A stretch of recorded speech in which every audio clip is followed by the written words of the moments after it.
Good afternoon, everyone. I'm going to talk to you guys a little bit about teamwork and the importance of teamwork, working together as a team, working together and functioning as one unit for a common goal. I know as we're coming up, as we're young, we always hear the phrase, there's no I in team. And as I was young, sometimes that went in one ear and out the other. But as the older I got, the more experience I got, I realized how important that really is, because with the team, it's really important to not put yourself first and to not just be focused on your individual achievements or your individual goals. So to me, there are three important factors to have a successful team. The first one is respect. The second one is communication. And the third one is knowing your team's strengths and weaknesses. Let's talk about respect. As you're coming up, you're always taught to respect your elders, respect yourself. But when functioning as a team, it's really important to respect those on your team, because if they're bringing ideas, opinions to the table, it's very, very important that you respect those ideas, respect those opinions, because if not, it can come across as negative, and then they may not want to share ideas with the team ever again. Respect is two ways. And also one thing about respect is that it is important to respect your teammates, but that does not mean that you have to really like them or love them or have a relationship where you guys are hanging out on weekends and things like that. But when you guys are working for a common goal, it is definitely important to respect your teammates. An example of that, I always use sport just because I'm a coach. So everybody knows, most of you hopefully know who Allen Iverson is. Allen Iverson was a great talent. Really, really great talent. But he had some turmoil as he got to the NBA with some of his comments towards his teammates about not wanting to go to practice, and practice wasn't important. And so he lost a little respect from his teammates. Now, they had enough talent that year where they should have won the NBA championship, because they had 2 or 3 All-Stars, a great coach, Hall of Fame coach. Allen Iverson led the league in scoring that year. But because he did not gain the respect of his teammates during that season, they lost to the Lakers, actually. They lost to the LA Lakers that year and did not win the NBA championship. And afterwards, as players retired and they started to tell their story about that season, one of the main things that came up was, well, we didn't respect our leader. Allen Iverson was our leader, and we didn't respect his leadership because we felt like he didn't respect us with some of his comments, some of his actions, things of that nature. And so if you don't have respect amongst yourselves as a team, it can all crumble. So just make sure when you're working together on a school project, when you're working together at your job with your fellow employees, or you're working together with your teammates in soccer, football, basketball, track, make sure first and foremost that you're showing each other respect. And that's how you communicate, that's how you answer. Body language is an important part of respect. If someone's talking and sharing ideas and you got a negative body language or poor posture and you're looking off into the stars and not paying attention, that is a lack of respect. So make sure that you're always showing respect to your peers, because it goes a long way. There's a lot of times people will say, well, I may not agree with what they said or what they suggested, but I respect what they said or what they suggested. And that can go a long ways, especially when you have to come back around and make big decisions as a team. That respect will go a long way. Secondly, I want to talk about communication. Most importantly, when you're on the team, communication is the key, whether that's in your job, personal relationships, or as a sports organization, sports teams as well. Communication is very important. And the thing that I want to note about communication is that you always want to try and communicate positively.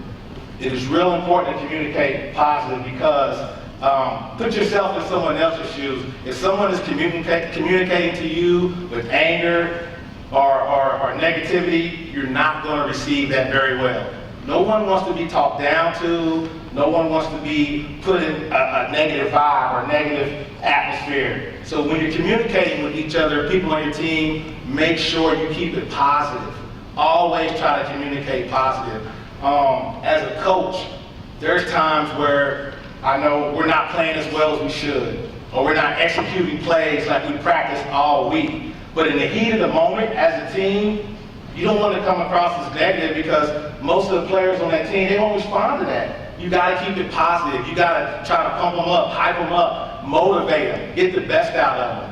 And if there's someone on your team that's lacking that, the positive way to handle that is not confront them in front of the entire team. Pull them aside and say, hey, you know, during our meeting or doing this team function, I see that you was negative or you wasn't at your best. Pull them aside and talk to them. Never try to confront people on your team in front of the other team members because that comes across as negative as well. So make sure you take the time to communicate with them. And also when you communicate, be honest.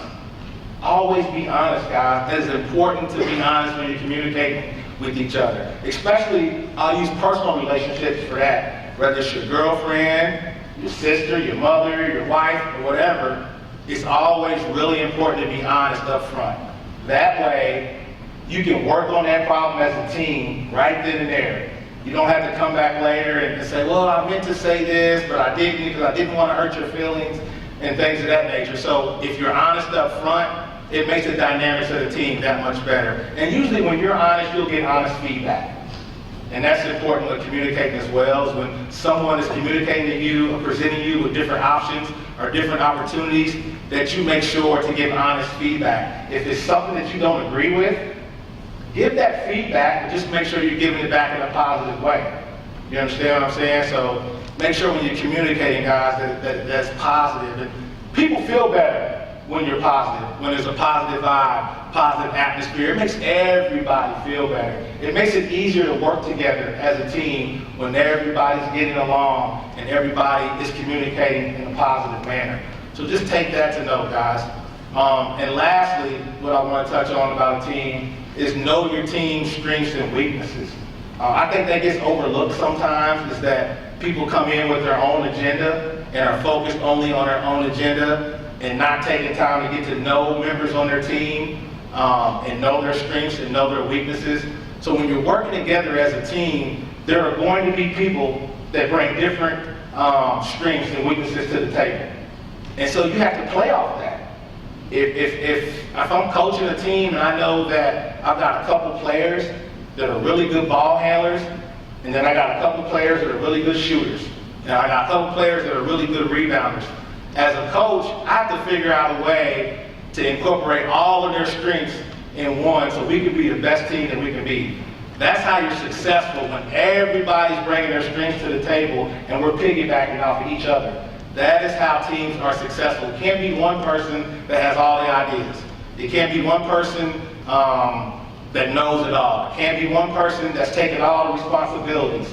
It has to be a team effort. And teams, guys, don't have to be 5 to 10 people. A team can be 2 people. That's a team. If it's you and somebody else, you guys got to work together as a team to get that task at hand done. You understand what I'm saying? And then one person may be good at this, the other one may be good at that. You have to communicate, come together, and put your strengths together to make the best possible outcome that you can get. So understand that. I wore my state championship ring today because I was fortunate enough to participate in Class 3A basketball state high school championship a couple years ago. So we're in a championship game. We're playing against Kansas City Barstow, another Catholic school. As you heard in the introduction, my coach and father told me. And we had the Porter brothers on our team. John Tay and Michael, who they played for Mizzou and now are getting ready to enter the NBA draft next month, I'm sorry. And there's about 5 minutes left in the game, real close game, back and forth. John Tay and Michael both pick up their 4th foul. Only 5 minutes left in the game, so coach said we're going to leave them in and ride it out. Right? You know, these kids are very, very highly talented young men. Like Michael was ranked like number 2 in the nation. John Tay was ranked maybe 5 or 6 in the nation. So most people on the surface looks like that's our team, them two. It's the Porter brothers and the Trailblazers. And so about 2.5 minutes left, John Tay fouls out. About 2 minutes left, Michael fouls out. So we literally got to finish the game without our 2 superstar players for a state championship. Call a timeout, we get in the huddle. Everybody's got their heads down. thinking, oh my gosh, what are we going to do? We're going to lose. They fouled out. What are we going to do? What are we going to do? The game was like tied. So me being me, I get in the huddle, tell our kids, this is a team. We've worked all year, practiced all year as a team. We got here as a team, and we're going to finish the game as a team. Michael and Jonte are going to support their teammates on the bench because they can't play because they fouled out. That's what I need Michael and Jonte to do, and I need the rest of you guys to go out there and execute and have the confidence as a team that we can get the job done. I mean, everybody in the stands, you can just, it sounded like the air just went out of the whole building. It was really quiet because they thought, oh my gosh, they're going to lose the game. And so our guys went back out there, executed, played with confidence. Jonte and Michael were the biggest supporters and biggest cheerleaders on the sideline, pumping our guys on, clapping, cheering, got the crowd in the stands, everybody was hyped, and we ended up winning that game by 1 point. So never think that one person or two people are bigger than the entire team, because it's not like that. Everybody contributes, everybody has strengths and weaknesses, everybody's bringing something to the table. So understand if you're part of a team, you're just as important as anybody else on that team. And if your leader's not communicating that to you, then they're probably not a good leader. Understand that as well. But everybody, when you're part of a team, whether it's a 2-man team, a 5-man team, or a team of 50, everybody has to understand that they're equally as important as everybody else on that team. So know that, understand the 3 factors of being on a team: respect, communication, and knowing your strengths and weaknesses. And if you do that, take those into mind when you're being part of a team, sky's the limit, and I think everyone will be successful. Thank you.